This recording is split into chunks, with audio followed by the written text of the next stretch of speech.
अस्सलाम वालेकुम नाज़रीन, आमिर मियां और एस्ट्रो मौजूदा हफ्ता यकम ता 7 अप्रैल 2013 का अहवाल बताने के लिए तीसरे हिस्से में आपके सामने हाजिर है। और इस हिस्से की इब्तिदा करेंगे हम बुर्ज मीजान से। लिब्रा मौजूदा हफ्ते का अमूमी जायजा। आपका आखिरी सारा जोर है यकम ता 15 अप्रैल जायजे के 7वें घर में रहते हुए मुश्तरका अमूर और शरीक-ए-कार के साथ मुखलिसाना ताल्लुकात का अहम सबब बन सकेगा, जबकि शरीक-ए-हयात से मोहब्बत को मजीद बढ़ा भी सकेगा। जायजा के 9वें घर में मुश्तरका क्याम बैरून मुल्क जाने के ख्वाहिशमंद अफराद की कोशिशों को मंजिल से हमकिनार कर सकेगा। 7 अप्रैल को जोहरा मरीख करान के जेर असर आप सेहतमंदाना इकदाम करके अपने माहौल को खुशगवार बना सकेंगे, जो कि आपके लिए खुशी का बायस बन सकेगा। मौजूदा हफ्ते का तफसीली जायजा। 1 अप्रैल को आपके जारी काम जो है उनको फरोग हासिल हो सकेगा, यानी मजीद आगे बढ़ सकेंगे। 2 अप्रैल को आमदनी में इजाफा होने से माली मसाइल और परेशानी का खात्मा मुमकिन हो सकेगा। 3 अप्रैल को बहन भाइयों का ताउन आपको हासिल रहेगा। 4 अप्रैल को घरेलू माहौल जो है वो मजीद खुशगवार हो जाएगा। 5 अप्रैल को वालिदैन की सेहत का खास ख्याल रखना आप पे लाजिम होगा। 6 अप्रैल को तयशुदा बैरून मुल्की जो सफर है उसमें ताखीर हो सकती है। 7 अप्रैल को ख्वाहिशात की तकमील जो को मुमकिन बना सकेंगे। मौजूदा हफ्ते में मुमकिन तौर पर आपके लिए साद असरात के जो हामिल दिन है वो 5 और 7 अप्रैल, जबकि मनफी असरात का हामिल दिन 1 अप्रैल का साबित हो सकता है।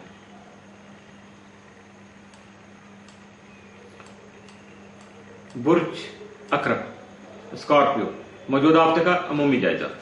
आपका हाकिम सर अमरीक 1 तक 20 अप्रैल जायजे के 6ठे घर में रहते हुए आपको अपने मातहत अफराद से मुतात रहने के लिए ज़हनी तौर पर तैयार कर सकेगा, जबकि अपनी सेहत का भी खास ख्याल रखना आपके लिए फायदेमंद साबित हो सकेगा। आपका ज़ैली या कंप्यूटर तमाम जायजे के तीसरे घर में रहते हुए 1 तक 12 अप्रैल मुस्तकिम हालत में मौजूद होगा, जिसके जेर असर किसी सफर से आपको फायदा हासिल हो सकेगा। 1 अप्रैल को शम्स प्लूटो तरबी की वजह से जिनसे मुखालिफ की तरफ आपकी रगबत बढ़ सकती है, जबकि आपको अपने हासिल से मुहतात रहने की जरूरत भी पेश आ सकती है। 7 अप्रैल को जोहरा मरीख करान के जेर असर आपकी तख्लीकी सलाहियतें निखरने से आपके जारी मसाइल का खात्मा मुमकिन हो सकेगा। मौजूदा हफ्ते का तफसीली जायजा। 1 अप्रैल को सफर का प्रोग्राम बन सकता है। 2 अप्रैल को बहस तकरार से गुरेज कीजिएगा, वरना लड़ाई झगड़े का अंदेशा हकीकत बन सकता है। 3 अप्रैल को सवाए मसाइल में इजाफा और परेशानियों के कुछ हासिल नहीं होगा। 4 अप्रैल को हासिल नुकसान पहुंचा सकते हैं, लिहाजा मुहतात रहिएगा। 5 अप्रैल को आपकी सेहत जो है वो मजीद बेहतर हो सकती है। 6 अप्रैल को अजीज वकार के साथ विरासती मसाइल जो है ऐसे तरीके से तय कर सकेंगे। 7 अप्रैल को बाहमी ताल्लुकात और घरेलू माहौल में खिंचाव जो है वो बढ़ सकता है या जन्म ले सकता है। मौजूदा हफ्ते में मुमकिन तौर पर आपके लिए साद असरात के जो हामिल दिन वो 1 और 7 अप्रैल, जबकि मनफी असरात का हामिल दिन मौजूदा हफ्ते में स्कॉर्पियन के लिए कोई नहीं है, इसलिए एंजॉय कीजिएगा और अपने पॉजिटिव डे से फायदा उठाने की कोशिश कीजिएगा।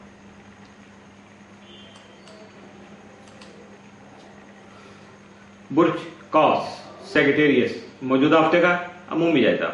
आपका हाकिम सारा मुश्तरक तमाम जायजे के 7वें घर में रहते हुए आपकी ज़हनी और तख्लीकी सलाहियतों निखारने का सबब बन सकेगा। इसके अलावा मुश्तरका अमूर का आगाज करके माली कामयाबी का हसूल भी मुमकिन बना सकेंगे। अलावा सुख और शरीक-ए-हयात के साथ कई एक दरपेश मसाइल के अलावा देरीना रजिशों का खात्मा मुमकिन हो सकेगा।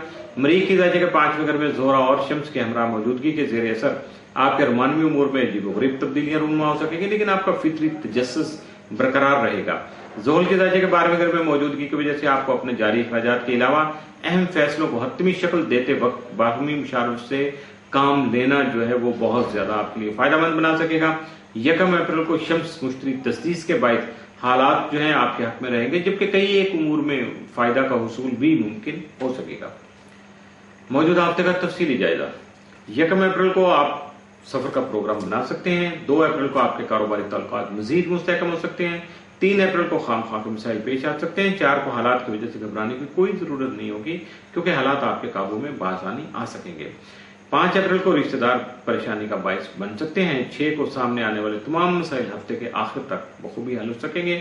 7 अप्रैल को बेहतर और मुस्बत फैसले कर सकेंगे। मौजूदा हफ्ते में मुमकिन तौर पर आपके लिए साद असरात के जो हामिल दिन हैं वो 2 और 7 अप्रैल, जबकि मनफी असरात का हामिल दिन मौजूदा हफ्ते में आपके लिए कोई नहीं है। इसलिए अपने पॉजिटिव डे से फायदा उठाइएगा और अपने मामलात को पूरी जांफशानी से और स्ट्रगल करके आगे बढ़ाने की कोशिश कीजिएगा। इसके साथ ही मौजूदा हफ्ते का तीसरा हिस्सा इख्तिताम से हुआ।